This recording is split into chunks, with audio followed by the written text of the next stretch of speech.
प्रदूषण को ध्यान में रखते हुए शहर के विभिन्न स्थानों पर गोहरी की होलिका लगाई गई। वाराणसी में होली पर्व आते ही जगह जगह होलिका दहन का कार्यक्रम होता है। इसको देखते हुए शहर भर में इस वर्ष अलग होलिका का नजारा देखने को मिल रहा है। प्रदूषण को देखते हुए आयोजकों ने गोहरी के प्रयोग का निर्णय लिया है। गोहरी से ही होलिका सजाकर होलिका माता की आकर्षक प्रतिमा विराजमान हो चुकी है। सुबह से ही होलिका स्थल पर देखने वालों की भीड़ लगी रही।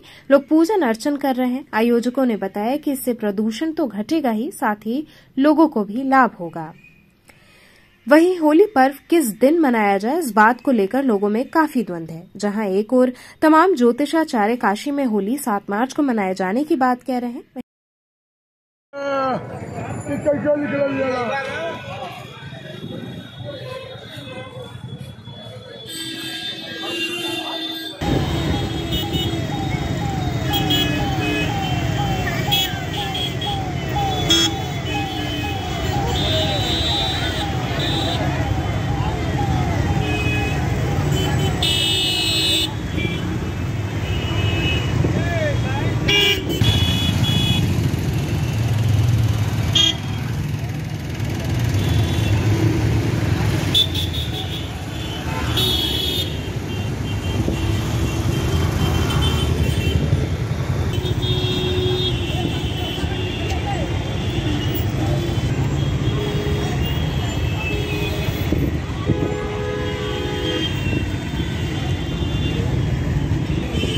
हट जा।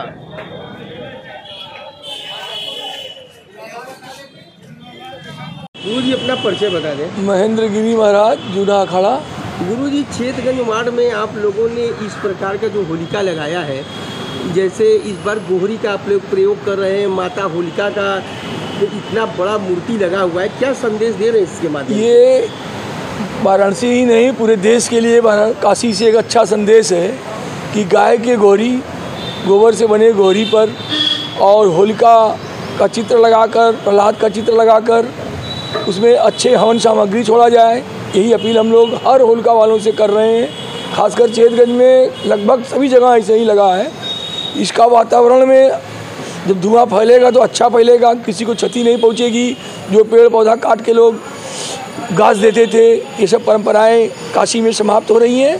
अच्छी परंपराएं होलिका के द्वारा शुरू हो रही हैं, जिससे पूरे वातावरण काशी का बहुत ही सुखमय होगा, आनंदमय होगा। खूबसूरत नज़ारा है जो गोहरे पर माँ विराजमान है। एक ही जगह ना, चेतगंज में कई जगह ऐसा लगा है। जलेश्वर महादेव के पास भी ऐसे ही लग रहा है, तमाम जगह। और हम लोग नागरिक सुरक्षा के तहत भी अपील कर रहे हैं कि ऐसे ही लोग करें, ताकि तार को, बिजली की खम्भे को, अन्य दुकानदारों को, किसी को कोई तरह का परेशानी न हो, कोई घटना न घटे। और इस कार्यक्रम से वातावरण में सुगंध फैलेगा, वातावरण बढ़िया होगा, प्रदूषण की कमी होगी। यही हम लोग हर जगह प्रयास कर रहे हैं। खासकर काशी में मैं आपके माध्यम से एक अपील और करूंगा कि रंग के दिन जितना कम से कम रंग का प्रयोग करें लोग, वो अच्छा है। अबीर, अच्छे गुलाल, बाबा रामदेव के भी गुलाल आए हुए हैं, तमाम गुलाल है, उसका प्रयोग करके होलिका को खूब अच्छे ढंग से मनाने और अच्छा संदेश काशी के द्वारा, जो हमारे माननीय प्रधानमंत्री का संसदीय क्षेत्र है, जो काफ़ी विकास कर रहा है, एक अच्छा संदेश पूरे देश में जाए कि होलिका का रूप बदला गया है। और सारे जगह इसी तरह के लोग आगे चल के प्रयास करेंगे तो चालू हो जाएंगे। केवल गोहरी पर बड़े बड़े गोहरे लगाकर और हवन सामग्री के साथ तमाम अच्छी चीज़ उसमें छोड़ा जाए, जिससे वातावरण सुगंधित हो, आनंदमय हो। ये हमारा संदेश और होलिका की सभी काशीवासियों को बहुत खुश, सुखमय, आनंदमय हो। अब काशी के विद्वान भी होली की तिथि को लेकर एकमत होते नहीं दिख रहे हैं। काशी के ज्योतिषाचार्य प्रोफेसर विनय कुमार पांडे के अनुसार इस वर्ष होलिका दहन 6 मार्च को होगा। इस बार भद्रा निशीत काल के बाद समाप्त हो रही है, इसलिए भद्रा में ही प्रदोष काल के बाद होलिका दहन करना शास्त्रानुसार उचित रहेगा। ऐसी स्थिति में होलिका 6 मार्च को जलाई जाएगी और इसके एक दिन पश्चात होलिका पर्व 7 मार्च को होगा। को लेकर लोगों में भ्रांतियां पड़ रही है, कुछ लोग 7 को कर रहे हैं और कुछ लोग 8 को कर रहे हैं होली, तो क्या है इसका, लोगों को क्या करना चाहेंगे? देखिए, कोई भ्रांति नहीं है, ये लोग अपनी बुद्धियों का ज़्यादा प्रयोग करते हैं, इसलिए भ्रांति उत्पन्न हो जाती है। होता क्या है कि ये होली का जो पर्व है, फाल्गुन शुक्ल पक्ष की पूर्णिमा को होलिका जलाने के साथ ही आरंभ होता है और यह निश्चित है, धर्मशास्त्रीय विधान भी है, प्रयोग में भी होता है, व्यवहार में भी होता है कि शुक्ल पक्ष की पूर्णिमा जब प्रदोष काल कहते हैं सूर्यास्त के बाद के 1 घंटे के टाइम को, 1-1.25 घंटे के टाइम को, तो जब प्रदोष काल में पूर्णिमा लगती है उसी दिन रात्रि में हमें होलिका जलानी चाहिए। यह नियम है धर्मशास्त्र का। तो अब इस साल की स्थिति देखिए, इस साल 6 तारीख के लगभग 4 बजे के आसपास पूर्णिमा का आरंभ हो जा रहा है और यह जो पूर्णिमा है वो 7 तारीख के शाम के 5:30 बजे के लगभग समाप्त हो जा रही है। तो किस रात्रि में मिली हमको पूर्णिमा? पूर्णिमा 6 तारीख की ही रात्रि में मिली। प्रदोष काल में किस दिन मिली? तो 6 तारीख के ही प्रदोष में मिली। तो इसलिए होलिका जलाई जाएगी तो 6 तारीख के ही रात में। क्यों?